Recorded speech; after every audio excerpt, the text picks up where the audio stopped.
Good morning and welcome to Rising. We have a great show for you today. I'm Amber Duke, joined at the desk today by a new face, Mr. Cillizza. Thanks for being here. I wore my fancy glasses and everything. Well, good. You're ready then. I'm glad to hear it. All right, here we go. Democratic states took to the Supreme Court to block one of President Trump's key executive orders. In a rare May emergency session, the Supreme Court Thursday heard arguments on ending birthright citizenship and nationwide injunctions. The latter could have major impacts on President Trump's policies, as district court judges nationwide have used injunctions to block many of Trump's actions so far in office. And as the dust settles after oral arguments, the justices seem divided on the issue of universal injunctions, with the conservative justices bemoaning the recent rise of them, saying they've been used largely against modern presidential administrations. Conservative Justice Clarence Thomas noted that we survived until the 1960s without universal injunctions. When you look at the numbers, 14 were used against the Biden administration, while 40 have been issued against Trump so far in his second term. Trump took to Truth Social early Thursday morning, pointing out that birthright citizenship is not meant for people taking vacations to become permanent citizens of the United States. He went on to say that it's about the babies of slaves. Let's bring in the Hill's courts and legal reporter who was at the Supreme Court yesterday covering this landmark case. Zach, the conservative justices questioned the need for universal injunctions, but the rule of law emerged as a key theme. What would you say were your biggest takeaways from yesterday, and what was it like being inside? Hey, Amber, it was quite a lively argument at the Supreme Court yesterday, and I'm not sure how much this comes across if you listen to the audio feed that the court puts out. But there was, a moment where their conversation was about would the Trump administration respect lower court precedents if a federal circuit court found definitively that his birthright citizenship order is unconstitutional? Would the administration enforce it against people who are not parties to that lawsuit? And the Trump administration's lawyer, D. John Sauer, kept saying it's our general practice to do so, but said there might be some exceptions. And it really seemed that Justice Amy Coney Barrett, who's Trump's final appointee to the court, was taken aback by that. She had been leaning back in her chair and she popped up all of a sudden and asked, really?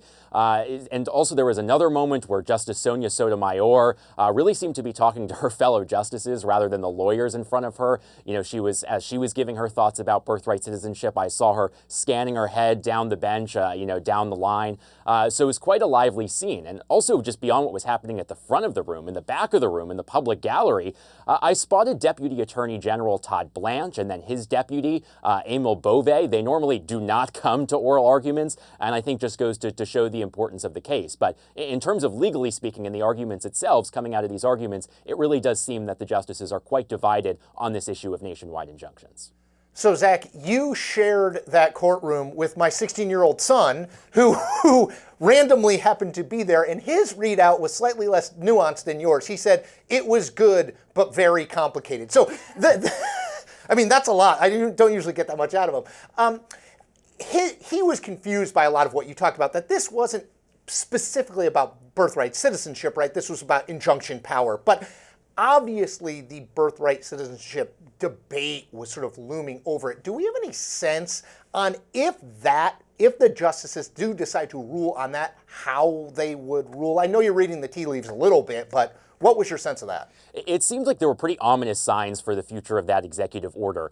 The liberal justices, pretty much put their cards on the table and were talking about how they believe this is unconstitutional. There was a point where Justice Sonia Sotomayor pretty plainly said she believes it violates a Supreme Court precedent.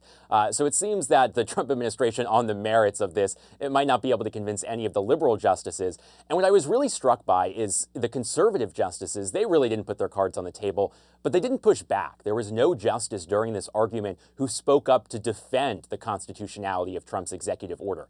Oftentimes, when we get into these contentious issues, if the liberal justices come out forcefully one way, but the conservatives are on the other side, you'll see them kind of try to drive the conversation back to their point of view. But as the liberal justices were coming out and criticizing the order, we saw none of the 6 conservatives really speak up. So although this question is not directly before the Supreme Court, and we might not get a sense at this stage of the case, it seems like pretty ominous signs as this case moves forward. Zach Schonfeld, thank you for joining us. Thanks so much for having me.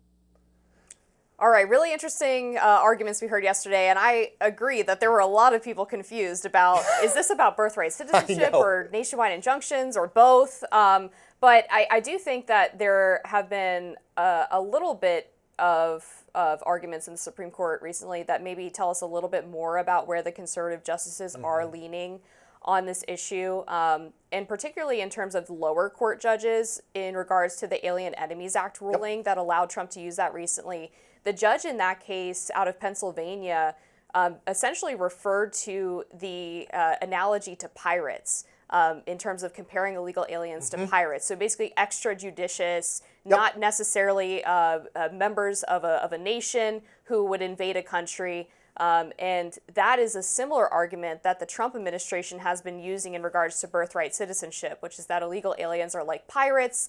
They invade a country, even if they're not doing it directly at the behest of some government. And that's why their children would be exempt from getting citizenship that way. And I think, too, I think it's really important. Remember, Donald Trump didn't sign the birthright citizenship executive order on day one and think, okay, well, that'll just go into place, right? I mean, he knew, obviously his legal team knew, this was aimed at prompting a legal fight. Yes. Right?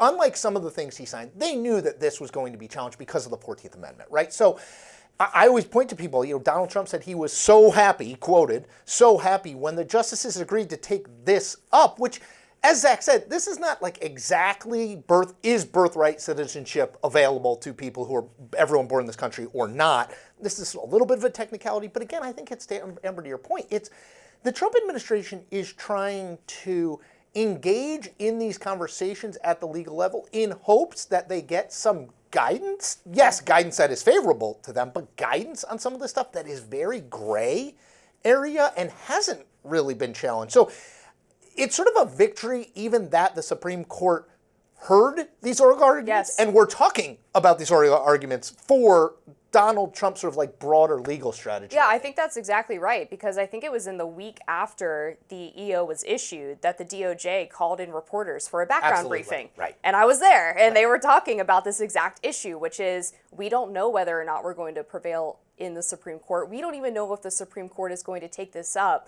But we hope that they do, because then finally we'll have settled this question once and for all.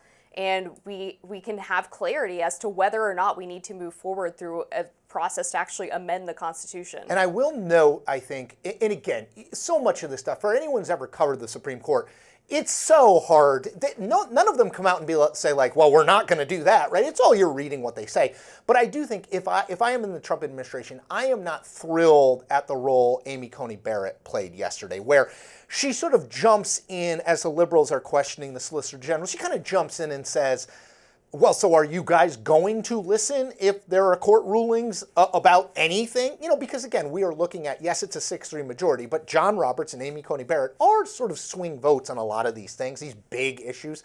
So if you're reading the 50,000-foot view, I would say that makes me think Amy Coney Barrett may not be sort of on our team as much as you would like going forward, because obviously the Supreme Court has a gigantic role to play in the next couple of years of the Trump administration. There's already been a lot of consternation among conservatives about Roberts and Coney Barrett, and the Supreme Court more generally about how long it's taken them to address this nationwide injunction issue. They've been frustrated by the Supreme Court not stepping in on the issue of forum shopping. With one of those early Alien Enemies Act cases, it was plaintiffs from Texas filing in D.C., and the Trump administration really wanted the Supreme Court to say, no, actually, you can't do that. You have to go to a Texas judge. And the Supreme Court kind of washed its hands of the whole thing for the first 3 months of the administration, which kind of left a lot of things sort of blowing in the wind. I feel like the legal process is the only thing that moves slower than the political process. It is it just does not, it never moves on the timeline that you want. It's like counting votes in California. All right, next up, Senator Ron Johnson is not happy with the so-called big, beautiful bill Republicans are trying to push through Congress. That's next.